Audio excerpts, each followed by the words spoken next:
Bismillahirrahmanirrahim. Assalamu alaikum. Today we'll continue our chapter number 1, Introduction to Microbiology.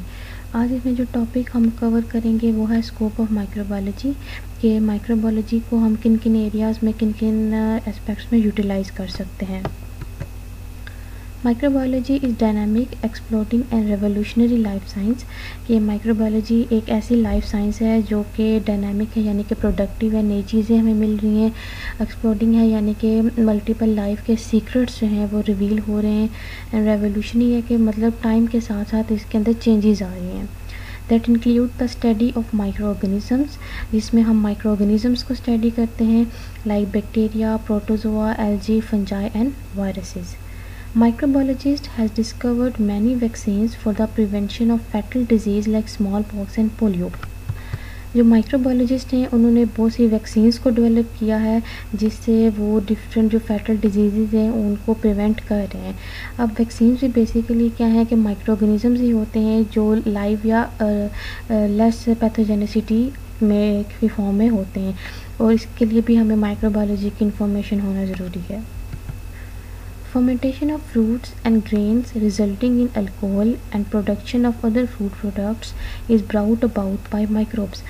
अब जो fermentation का process होता है इसमें भी बेसिकली माइक्रो ऑर्गेनिज़म्स इन्वॉल्व होते हैं। जब हम क्या करते हैं ग्रेन्स या फ्रूट्स की फर्मेंटेशन करते हैं तो उससे हमें अल्कोहल मिलते हैं और डिफरेंट मल्टीपल प्रोडक्ट्स होते हैं जो हमें मिलते हैं, जैसे कि जो मिल्क से योगर्ट में कन्वर्जन होती है या अचार बनाया जाता है, जो ब्रेड वगैरह बनाई जाती हैं, तो उसमें बेसिकली क्या होता है फर्मेंटेशन का प्रोसेस होता है जो कि माइक्रो ऑर्गेनिज़म्स कैरी आउट कर रहे होते हैं। The most dramatic current development in applied microbiology is ability to change an organism's genetic makeup.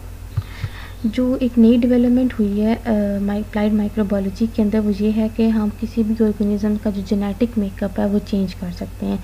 जैसे कि जेनेटिक इंजीनियरिंग में होता है कि एक ऑर्गेनिज़म्स का डीएनए दूसरे ऑर्गेनिज़म के डीएनए के अंदर इंसर्ट किया जाता है और उसमें माइक्रो ऑर्गेनिज़म्स को जो है वो एज अ वेक्टर यूज़ किया जा रहा होता है। Many culture techniques are developed for identification of causative agent of disease. अब क्या माइक्रोबायोलॉजी की मदद से बहुत सी जो है वो कल्चर टेक्निक्स डेवलप की गई हैं, जैसे कि पावर प्लेट, स्प्रेड प्लेट, जैसे कि हम पढ़ चुके हैं। उनकी मदद से किसी भी पॉजिटिव एजेंट जो डिज़ीज़ का है वो आइडेंटिफाई किया जाता है। जो डिज़ीज़ के केस में सैंपल लेके उसको कल्चर मीडियाज़ पे ग्रोथ करवाई जाती है, तो उसे उनको आइडेंटिफाई हो जाता है कि किसी भी डिज़ीज़ की में कौन सा जो माइक्रोबियल एजेंट था वो रिस्पॉन्सिबल था। Microbiologist have discovered many drugs for the treatment of infectious disease. उसके अलावा माइक्रोबायोलॉजिस्ट ने बहुत सी इन्फेक्शियस डिजीज़ के लिए जो है वो ड्रग्स डिस्कवर किए हैं, जैसे कि एंटीबायोटिक्स हैं। ठीक है, एंटीबायोटिक्स में क्या है कि बैक्टीरिया की ग्रोथ हुई है फॉर एग्जांपल इस प्लेट के अंदर, तो जब उन्होंने एंटीबायोटिक इंसर्ट की है तो जितने एरिया की उसकी कैपेसिटी थी उतने एरिया में उसने माइक्रो ऑर्गेनिज़म की ग्रोथ क्या कर दी है, इनहिबिट कर दिया है। तो इस तरह से मल्टीपल जो ड्रग्स हैं वो डिस्कवर की गई हैं। Microbiologist play an important role for purification of water. उसके अलावा वाटर की प्योरीफिकेशन के अंदर भी माइक्रोबायोलॉजी यूज़ होती है, क्योंकि उसके लिए नॉलेज होना चाहिए कि वाटर के अंदर कौन से माइक्रो ऑर्गेनिज़म हैं। अगर हम फिल्ट्रेशन टेक्निक यूज़ कर रहे हैं तो उसके लिए भी हमें पता होना चाहिए कि क्या साइज़ है उनका माइक्रो ऑर्गेनिज़म्स का जो कि फ़िल्टर में से पास कर सकेंगे, कौन से जो पास नहीं कर सकेंगे। लाइकवाइज अगर हम क्या करते हैं बॉइलिंग की टेक्निक यूज़ कर रहे हैं तो उसमें भी हमें इन्फॉर्मेशन होनी चाहिए कि किस टेम्परेचर तक हम हीट करेंगे तो माइक्रो ऑर्गेनिज़म्स जो हैं वो किल होंगे। Microbiologist prepared vitamin and hormones by using microbe. उसके अलावा क्या है कि माइक्रोब्स को यूज़ करते हुए वाइटामिन एंड हार्मोन्स भी बनाए गए हैं। मल्टीपल माइक्रो ऑर्गेनिज़म्स हैं जो कि फर्मेंटेशन के रिज़ल्ट पे वाइटामिन एंड हार्मोन्स जो हैं वो प्रोड्यूस करते हैं। Geochemical microbiology is involved in coal, mineral, petrol and gas formation. अब जियोकेमिकल माइक्रोबायोलॉजी में क्या जाता है कि जैसे हमने पहले पढ़ा था कि थर्मो एसिडोफाइल्स होते हैं जिनको specific hot environment, acidic environment चाहिए होता है अपने सर्वाइवल के लिए। इस तरह बहुत से ऐसे माइक्रो ऑर्गेनिज़म्स होते हैं कि जिनको कोल, मिनरल, पेट्रोल, गैस रिक्वायर्ड होती है जहाँ पर वो सर्वाइव करते हैं, उन एरियाज़ में सर्वाइव करते हैं। तो जो माइक्रोबायोलॉजिस्ट हैं या जो जियोलॉजिस्ट हैं वो क्या करते हैं कि उन एरियाज़ में उन माइक्रो ऑर्गेनिज़म्स की कंसंट्रेशन की बेस पे क्या करते हैं, इन चीज़ों को आइडेंटिफाई कर लेते हैं। अब फॉर एग्जांपल जिस एरिया में कोल है, ठीक है, वहाँ पे कोल वाले माइक्रो ऑर्गेनिजम्स क्या होंगे, ज़्यादा होंगे। तो माइक्रोबायोलॉजी की वजह से वो क्या करते हैं, सैंपल लेके उसकी कंसंट्रेशन को आइडेंटिफाई कर लेके उस चीज़ को कंफर्म कर लेते हैं कि इस एरिया के अंदर कोल प्रेजेंट होगा। Microbes enhance the soil fertility, for example nitrogen fixing bacteria.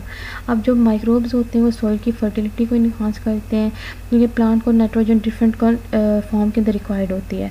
तो जो सॉइल के अंदर माइक्रो ऑर्गेनिजम्स प्रेजेंट होते हैं वो उस नाइट्रोजन को डिफरेंट फॉर्म में कन्वर्ट करके प्लांट्स को अवेलेबल करवाते हैं, जिसको फिर वो अपनी ग्रोथ के लिए यूटिलाइज़ करते हैं, और ये काम नाइट्रोजन फिक्सिंग बैक्टीरियाज करते हैं।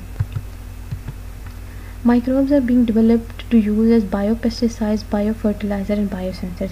माइक्रोब्स जो हैं वो बायोपेस्टिसाइड्स में इनके दूसरे जो पेस्ट वगैरह होते हैं, प्लांट पे जो पेस्ट होते हैं उनको किल करने के यूज़ किए जाते हैं, फर्टिलाइज़र के तौर पे किया जाता है और बायोसेंसर के तौर पे यूज़ किया जाता है। जैसे कि हमने देखा कि कोल वगैरह को डिटेक्ट करने के लिए यूज़ किया जाता है, तो वो बायोसेंसर्स के तौर पे यूज़ हो रहे हैं। Microbiologist has made significant contribution to the basic biological sciences। जो बायोलॉजिकल साइंसेज के अंदर मल्टीपल कंट्रीब्यूशन की गई हैं, टेक्निक्स डेवलप हुई हैं, एजेंट्स जो है वो डेवलप किए गए हैं।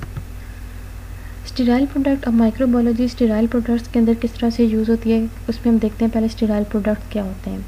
Medicine administered by vulnerable route और to the vulnerable areas of the body, कि ऐसी मेडिसिन जो हम किसी वल्नरेबल रूट के थ्रू दे रहे हैं, किसी वल्नरेबल एरिया के थ्रू दे रहे हैं, फॉर एग्जाम्पल इंजेक्शन आए तो उनको हम क्या कहते हैं, स्टेराइल प्रोडक्ट कहते हैं। या फिर ऐसी मेडिसिन जो कि जर्म फ्री हों, माइक्रोब फ्री हों, उनको भी स्टेराइल प्रोडक्ट कहा जाता है।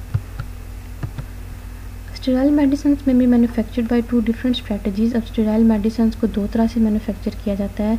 The most straightforward and preferred opinion is to make the product, pack it in final container and sterilise it.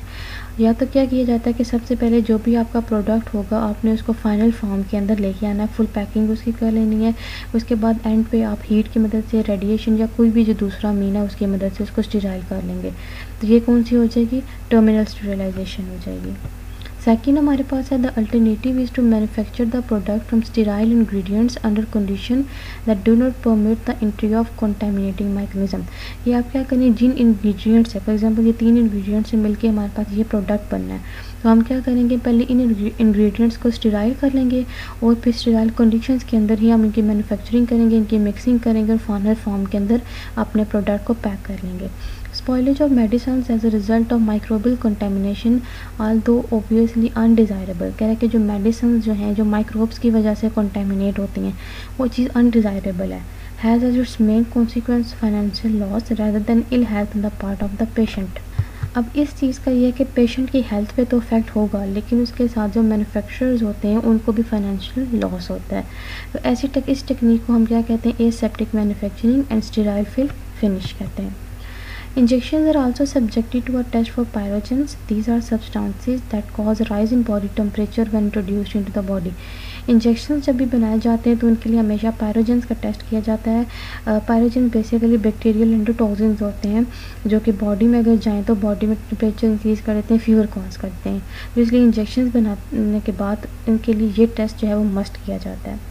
The growth of the pharmaceutical industry in recent decades has been paralleled by rising standards for product quality and more rigorous regulation of manufacturing procedure।